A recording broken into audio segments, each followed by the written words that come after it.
Chers frères et sœurs, que dire après tout ce que nous venons de vivre ensemble?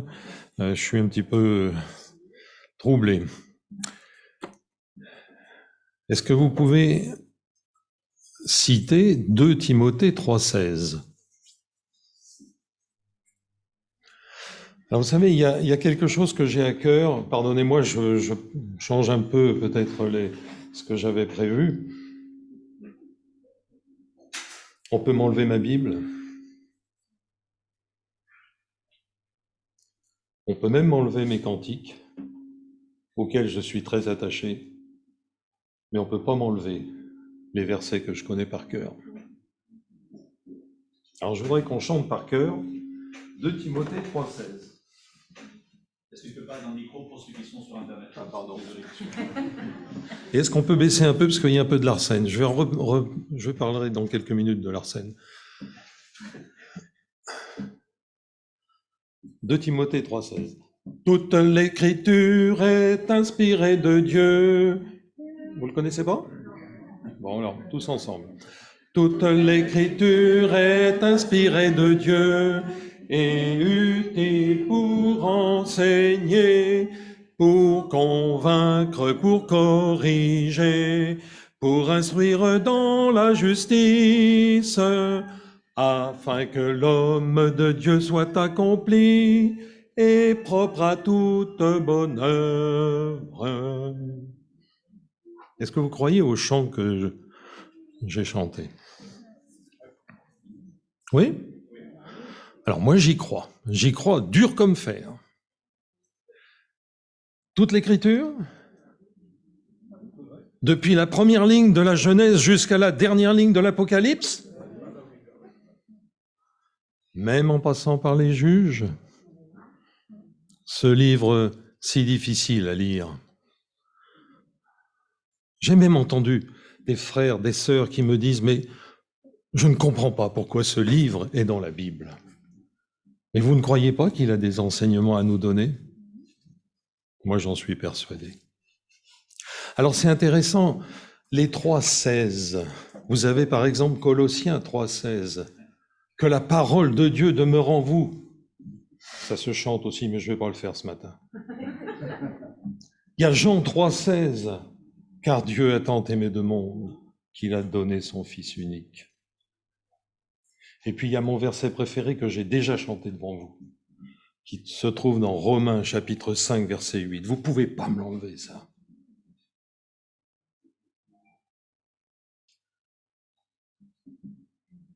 Je suis un peu ému. Dieu prouve son amour envers nous, en ce que lorsque nous étions encore des pécheurs, Christ est mort pour nous, Christ est mort pour nous, Christ est mort pour nous. Alors je vous fais un aveu, quand je le chante tout seul, je le personnifie. Dieu prouve son amour envers moi en ce que lorsque j'étais encore pécheur, Christ est mort pour moi. Seigneur mon Dieu, je veux me placer devant toi afin de non pas donner un enseignement à mes frères et sœurs, j'en suis totalement indigne, mais pour écouter ta parole. J'en ai tellement besoin. Que ton nom, Seigneur, soit glorifié, que ton esprit nous aide à entendre ce que tu veux nous dire. Au nom du Seigneur Jésus. Oui, j'ai dit que c'est très difficile de penser que le livre des juges a des choses à nous apprendre. Mais il a des choses à nous apprendre. Et j'en veux pour preuve le verset qui est sur votre papier, qui est reçu aujourd'hui, c'est que le livre qui a été écrit par quelqu'un qu'on ne connaît pas et qui s'appelle l'Épître aux Hébreux, a un sujet central, la foi. Et vous savez qu'au chapitre 11, il y a comme une fresque des héros de la foi qui sont nombreux et qui sont cités. Eh bien, dans cette fresque des hommes de foi de la parole de Dieu, eh bien, je trouve le nom de Gédéon. Si je lis à partir du verset 30, c'est par la foi que les murailles de Jéricho tombèrent après qu'on en eut fait le tour pendant 7 jours. Si vous vous souvenez, la dernière fois que j'étais derrière ce pupitre, je vous ai parlé un petit peu de Jéricho et de cette rencontre exceptionnelle que Josué a faite avec l'envoyé de l'Éternel, l'ange de l'Éternel. Pour moi, Jésus, une vision de Jésus. C'est par la foi que Rahab, la prostituée, ne périt pas avec les rebelles parce qu'elle avait reçu les espions avec bienveillance. Et l'auteur continue en disant, mais le temps me manquerait, que dirais-je? Car le temps me manquerait pour parler de Gédéon, de Barak, de Samson, de Jephthé, de David, de Samuel et des prophètes qui par la foi vainquirent des royaumes, exercèrent la justice, obtinrent des promesses, fermèrent la gueule des lions, éteignirent la puissance du feu, échappèrent aux tranchants de l'épée, guérirent de leurs maladies, furent vaillantes à la guerre et mirent en fuite des armées étrangères. Le nom de Gédéon est dans cette liste. C'est quand même étonnant. Alors je vais vous faire un aveu. C'est hier, Samuel, j'ai pas regardé l'heure, il était 11 heures, à peu près. J'en avais peut-être entendu parler par Marc, je vais être franc. Je ne savais pas qu'on allait célébrer un culte un peu particulier. En pensant à nos frères et sœurs persécutés. Et ce sujet de Gédéon que je voulais partager avec vous, je l'avais en tête, je l'ai mâchouillé pendant ces 15 derniers jours. Je ne crois pas au hasard, si ce n'est à celui qui commence par D majuscule. Le problème que j'ai ce matin, c'est que si je veux vous dire tout, vous m'enverrez, remarquez, comme ça, vous ne viendrez plus, mais 3 chapitres. 3 chapitres, pardon? Ah oui. Ah oui, d'accord. Mais je crois que ma belle-fille m'attend, je l'ai vue là. Oh, puis je regrette que les enfants soient partis, parce que j'avais des choses à leur dire. Le livre de Gédéon ouvre sur une situation très compliquée. Une situation qui, de mon point de vue, je vais essayer de résumer, ressemble beaucoup à la situation que nous vivons aujourd'hui, où chacun fait ce qui lui semble bon. Chacun est son propre maître. Et je me souviens qu'il y a 6 mois, quand j'étais ici,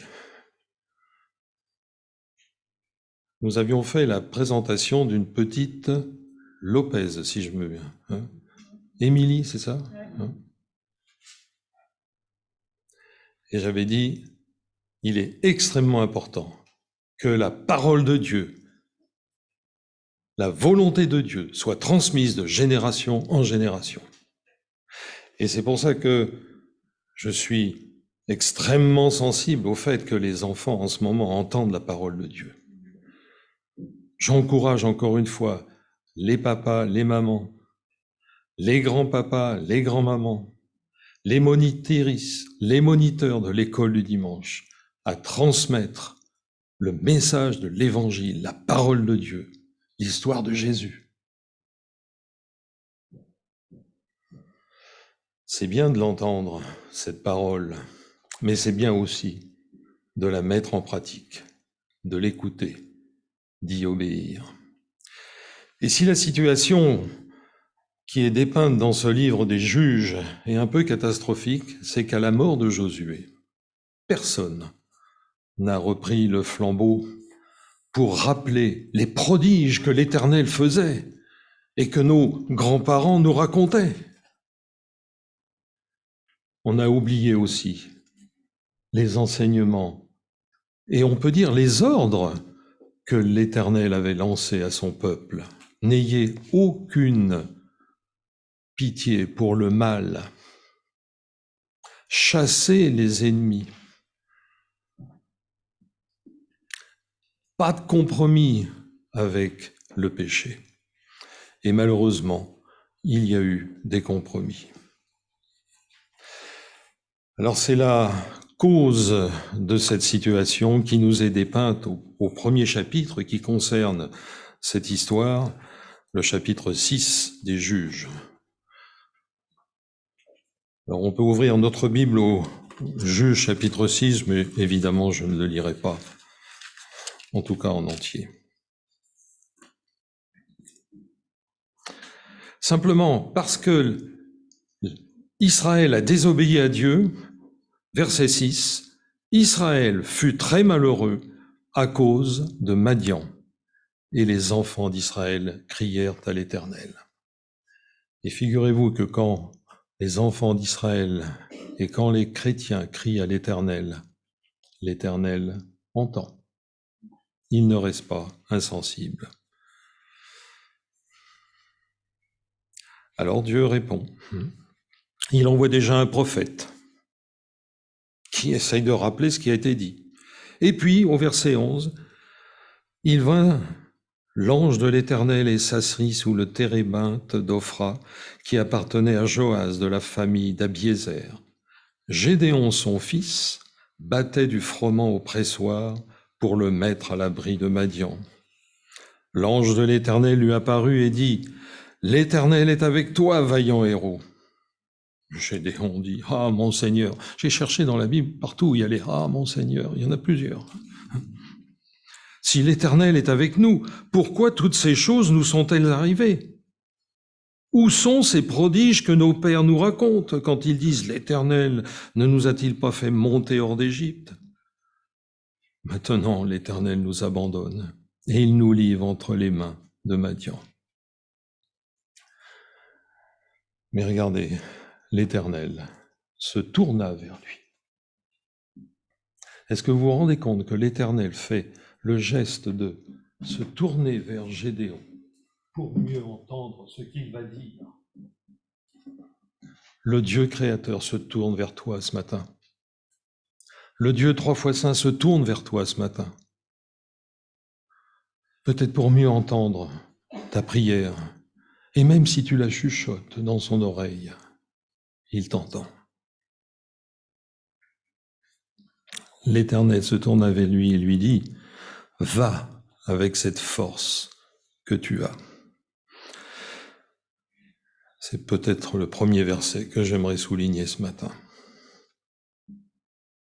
Chers frères et sœurs, vous qui êtes ici ce matin avec moi, sommes-nous conscients, es-tu conscient de la force immense que l'Éternel t'a donnée, m'a donnée, en la présence de Jésus?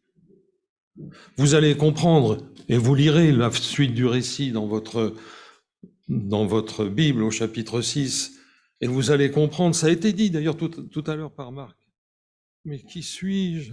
Gédéon va dire, mais qui suis-je, Seigneur, pour délivrer ce peuple? Je suis le plus petit dans ma famille, je sais à peine parler.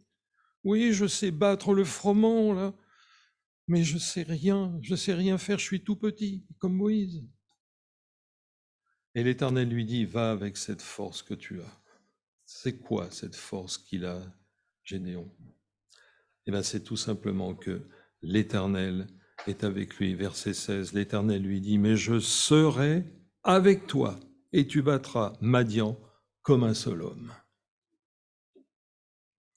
Si l'Éternel est avec toi ce matin, aie confiance, totale confiance en l'Éternel. Il est avec toi. Et c'est pas la peine de baisser la tête en disant, mais c'est quoi ma force? Gédéon, si l'Éternel est avec toi, ta force est immense. Et peut-être dans cette salle, quelqu'un entend l'appel de l'Éternel et n'a pas encore accepté de l'accueillir dans son cœur, dans sa vie. Il est temps encore aujourd'hui, 7 novembre, d'accueillir le Seigneur Jésus. Et alors, tu verras la force immense qu'il te donne, ce privilège immense qu'il met à ta disposition, parce que tu vas rentrer dans sa famille, non pas parce que tu es mieux que les autres, mais c'est parce que Jésus a payé pour toi de sa vie, il en est mort, mais il est ressuscité. Il a la victoire. Et il revient bientôt.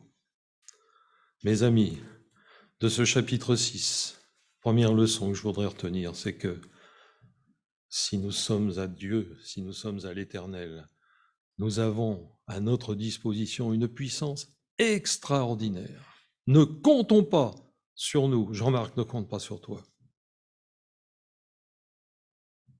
Mais je compte sur l'Éternel. La deuxième chose, vous connaissez un peu l'histoire quand même, la deuxième chose qu'on trouve dans ce chapitre 6, c'est on est un peu étonné. Et puis on a tendance à dire, ah ben Gédéon, il a un peu manqué de confiance. L'Éternel s'est révélé à lui et il y a eu ce repas avec l'Éternel, comme nous l'avons fait à l'instant. Éternel, si c'est toi, je vais te préparer un bon repas. Hein. Et Gédéon va dans sa tente et il prépare un bon repas. Et pendant ce temps-là, il dit à l'Éternel, enfin, il ne sait pas encore que c'est l'Éternel. Reste là. Figurez-vous que l'Éternel reste là. C'est extraordinaire, extraordinaire. Et Gédéon revient avec le chevreau, la sauce, les pains. Et l'Éternel lui dit, verse la sauce sur le sacrifice. Et d'un seul coup, d'un seul, l'Éternel agrée ce sacrifice. Alors, Éternel, c'était bien toi. Mais maintenant, j'ai peur, Éternel, parce que j'ai vu l'Éternel. Et je me souviens que mes grands-parents me disaient, celui qui voit l'Éternel ne peut vivre. Parce que l'Éternel est 3 fois saint. Et l'Éternel dit, ne crains rien. Ne crains rien.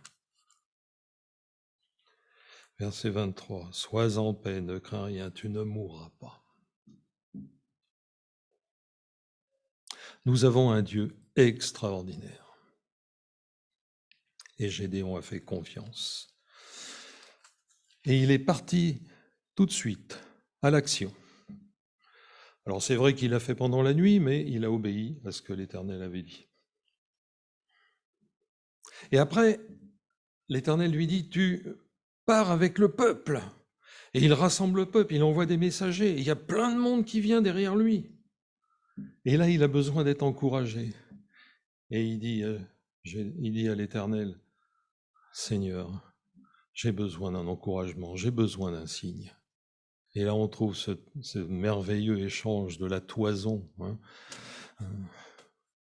où Gédéon demande quelque chose d'assez extraordinaire. Il a inventé le test, les vrais tests médicaux avant qu'on fasse le premier. Hein. On essaye d'un côté et on essaye le contraire. Hein. Comme ça, on voit qu'effectivement, l'Éternel répond.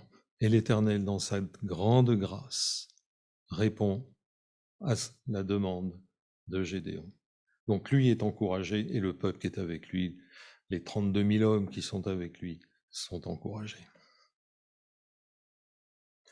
Alors la deuxième leçon que je voudrais tirer de cela, c'est que ne pensons pas que c'est un manque de foi de demander des choses extraordinaires à l'Éternel. Et même si je lis dans Ésaïe, je peux vous donner la référence, c'est à propos d'Akaz, c'est Ésaïe chapitre 7, bien sûr, où Ésaïe dit « Demande un signe ». Et puis Akaz dit « Je ne tenterai pas l'Éternel ». C'est moi qui enverrai un signe. La Vierge deviendra enceinte et tu lui donneras le nom Emmanuel, tu es avec nous. Ce n'est pas un manque de foi de demander des choses extraordinaires à l'Éternel pour nous encourager. Chapitre 7. Comme je l'ai dit, c'est bien de lire la parole de Dieu, mais c'est encore mieux d'y obéir. Et ce qui me frappe dans ce chapitre, c'est au verset 2, au verset 4, au verset 5, au verset 7, au verset 9, il y a cette petite phrase, l'Éternel dit. L'Éternel dit. Mais regardez, relisez ce chapitre. Chaque fois que l'Éternel dit, Gédéon fait. L'Éternel dit, Gédéon fait. Et l'Éternel va demander à Gédéon des choses absolument incroyables. Il arrive là avec ses 32 000 hommes, et puis l'Éternel dit, mais attends, il y a beaucoup trop de monde avec toi. Et pourtant, les gens à combattre sont plus que 120 000. Et il est même dit au chapitre 6 qu'ils sont innombrables. On sait compter les gens qui sont avec Gédéon, mais on ne sait pas compter les autres tellement ils sont nombreux. Les gens qui sont avec toi sont beaucoup trop nombreux. Tous ceux qui ont peur, et Gédéon fait ainsi. Et il y en a combien qui sont là? Il y en a beaucoup qui sont... Si tu as peur. Voilà. Il en resta que 10 000, verset 3. Alors, ils étaient déjà en minorité. Mais Éternel, qu'est-ce que tu fais? On était 32 000 contre 120 000. Maintenant, on se retrouve plus que 10 000. Et l'Éternel va plus loin. C'est encore trop nombreux. Descends au torrent du Kison.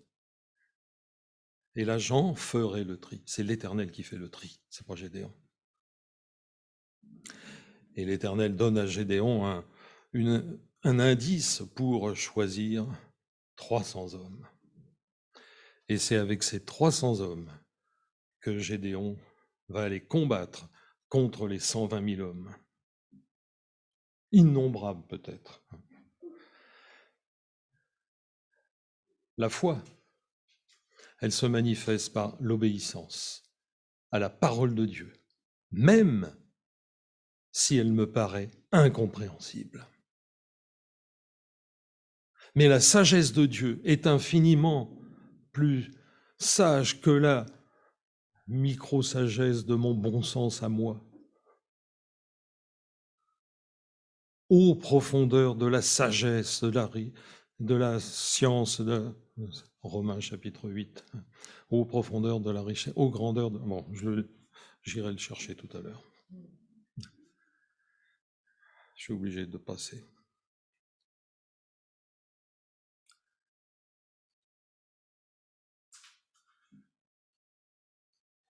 Gédéon est convaincu que l'Éternel a remporté la victoire. Ce n'est pas va remporter la victoire, mais a remporté la victoire.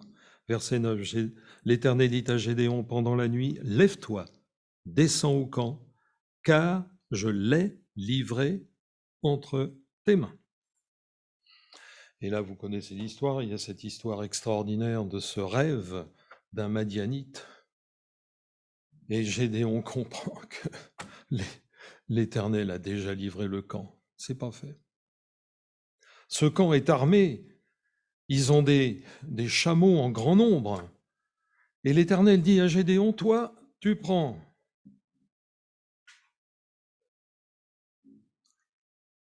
un flambeau allumé.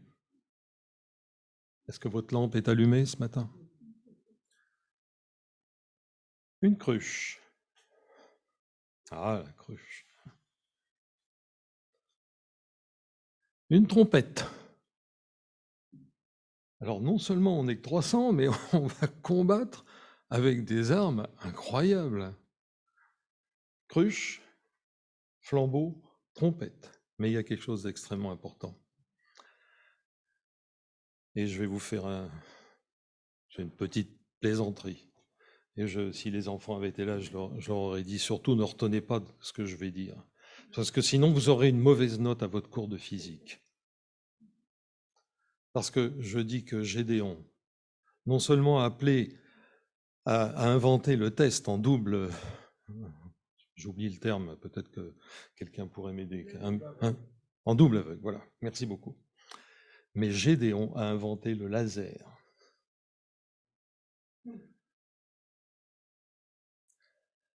Light, amplification, stimulated, radiation. Comment ça fonctionne un laser?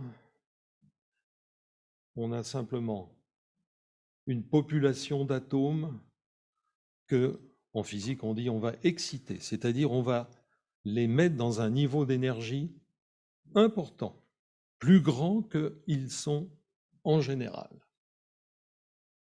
Et la tendance classique, c'est effectivement qu'ils reviennent à leur niveau initial. Et quand ils reviennent à haut niveau initial, ils lâchent un photon, un petit grain de lumière. Mais en général, ils font dans le désordre. Alors on voit de la lumière comme on voit de la lumière là.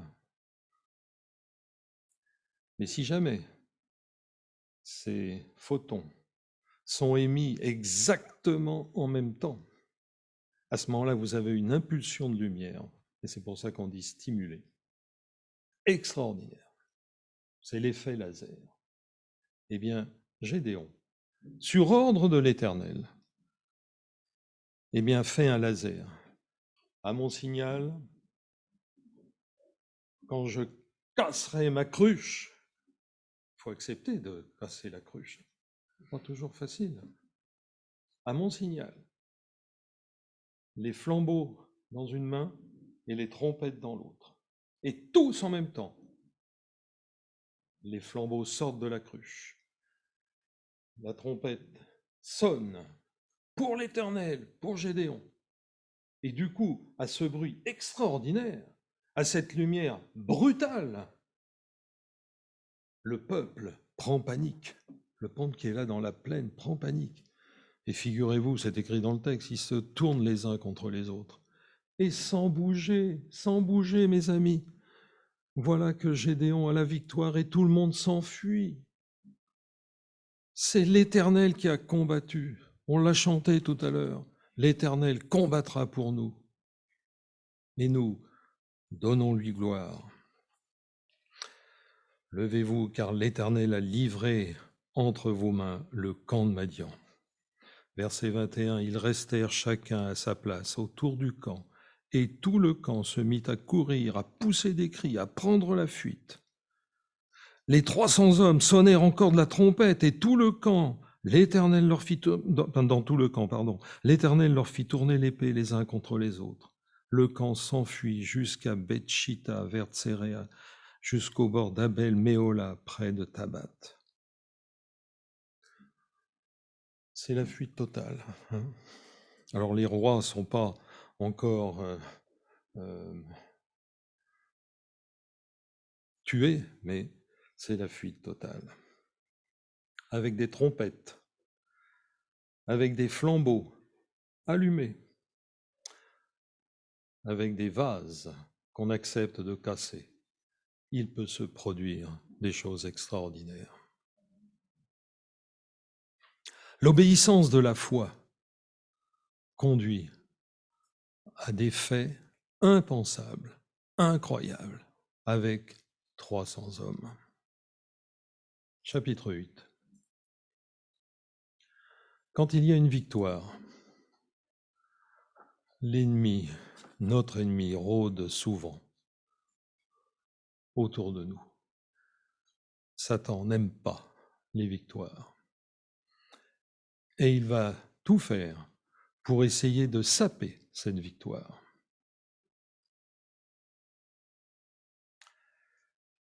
Alors, il y a un verset qui est important au verset 4 de ce chapitre 8. Gédéon arriva au Jourdain et il le passa, lui et les 300 hommes qui étaient avec lui. C'est peut-être l'un des troisième versets que je veux souligner. Fatigués, mais poursuivant toujours. 300 hommes fatigués, mais poursuivant toujours. Alors quand on est fatigué, on est un peu plus vulnérable, certainement plus vulnérable. Et sans vouloir détailler, la première attaque que l'ennemi va lancer, c'est une attaque de jalousie. J'allais dire une attaque de jalousie intramuros, où les gens d'Éphraïm disent « Mais attends, on aurait bien aimé venir avec toi, et puis, parce que finalement c'est toi qui as la victoire, nous on aurait voulu, on est quand même la tribu la plus importante. » Et Gédéon, là, fait preuve de sagesse, et il éteint l'incendie. C'est chouette. Certainement, l'Éternel l'a aidé. Ensuite, il y a l'incrédulité de certains qui sont autour de lui. Bah, tu sais, on est fatigué. Alors, si vous pouviez nous aider un peu à apporter un peu de nourriture aux 300 hommes qui sont avec moi, ce serait super. Non, mais tu te prends pour qui? Tu n'as pas encore remporté la victoire, les rois ne sont pas encore morts. Et pourtant, Gédéon, il dit, quand je reviendrai, aux 2 villes qui ont refusé l'aide à ces 300 hommes, il dit, quand je reviendrai. Donc Gédéon est conscient que l'Éternel ira jusqu'au bout. Il est sûr qu'il livrera les rois entre ses mains. Alors bien sûr, il inflige un châtiment, ce qui est peut-être logique à ces villes. Ce châtiment est peut-être démesuré. Et c'est peut-être un signe de fatigue. Il faut faire attention quand nous sommes fatigués. On a parfois des réactions un peu fortes. 3e attaque. Oh, Gédéon, t'es tellement bon, t'es tellement fort, t'es notre chef. On te veut comme roi. Hein? Difficile à résister à cette tentation. Oh, cher frère, combien vous avez été merveilleux dans votre message ce matin. J'ai beaucoup aimé ce que vous avez dit. Et patatrac. Et patatrac. Qu'est-ce que répond Gédéon? C'est l'Éternel qui régnera sur vous. Nous avons dit tout à l'heure dans notre chant, hein, Christ est roi. C'est l'Éternel qui règne sur nous. Christ est roi. Je ne veux pas céder à cette tentation de l'orgueil. Et pourtant, je peux vous avouer que c'est difficile pour moi. Ce qui est dommage, c'est que Gédéon fait un tout petit compromis. Il va déjà décrocher des petites perles d'or là, en forme au cou des chameaux. Hein. Et puis il en a un petit peu. Ça serait pas mal que j'en ai un peu plus. On pourrait faire quelque chose de chouette, hein, ne serait-ce que pour se rappeler de la victoire. Hein. Et ils vont faire il est dit, un éphod d'or avec tous les dons qui sont fournis par le peuple. Et cet éphod va devenir malheureusement un objet de chute pour lui et pour le peuple. Alors que Dieu résidait dans l'arche de l'Alliance qui était à Silo, c'est dans la maison d'Abiézer, là, la maison de Gédéon, qu'on va installer cet éphod. Et les gens vont se tourner vers cet éphod. Attention, attention à ne pas déplacer le centre de notre adoration. C'est l'Éternel qui doit être adoré. Seule la gloire revient à l'Éternel. Et le petit compromis peut des fois déraper très loin. Alors qu'est-ce que je voudrais souligner? Rappelez-vous de cette histoire et de cet exemple de ce Gédéon, ce juge. Hein.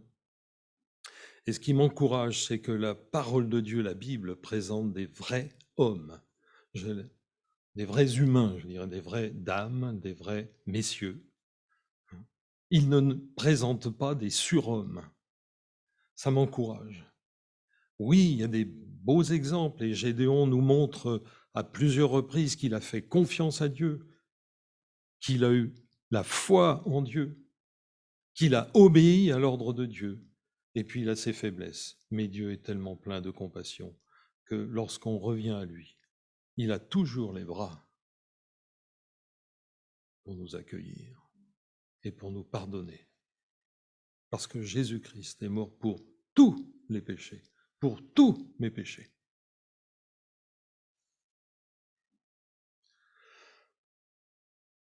Dans cette histoire de 3 chapitres, il y a des exemples à suivre et il y a des fautes à fuir. Je ne vais pas y revenir. Et dans Hébreux, au chapitre 13, verset 7, si je ne me trompe pas, il y a ce verset. Considérez vos conducteurs, considérez leur foi et examinez la fin de leur vie. Et pour chacun d'entre nous, je crois que c'est Hébreux 12, ça doit être au verset 2, si je ne me trompe pas. Examinez votre foi à la lumière de la parole de Dieu, à la lumière du Seigneur Jésus-Christ. Parce que c'est lui qui finalement est notre exemple. Et là, vous pouvez tout copier. Il y a des choses à suivre et il y a des choses à fuir, mais Jésus, tout est à copier. Que le Seigneur m'aide, nous aide, vous aide à suivre le Seigneur Jésus-Christ. Et j'aimerais, juste pour terminer, parce que je voudrais tourner mes yeux vers la gloire de Dieu, relire ce verset que j'ai très mal cité tout à l'heure.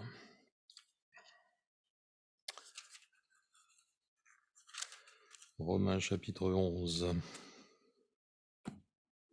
verset 33, si je... Oui, c'est ça. Excusez-moi, c'est un peu décousu parce que j'ai fait... Où Paul dit ceci, « Ô profondeur de la richesse, de la sagesse et de la science de Dieu, que ses jugements sont insondables et ses voies incompréhensibles. Car qui a connu la pensée du Seigneur, qui a été son conseiller, qui lui a donné le premier, pour qu'il ait à recevoir en retour? C'est de lui, par lui et pour lui que sont toutes choses. À lui soit la gloire dans tous les siècles. Amen.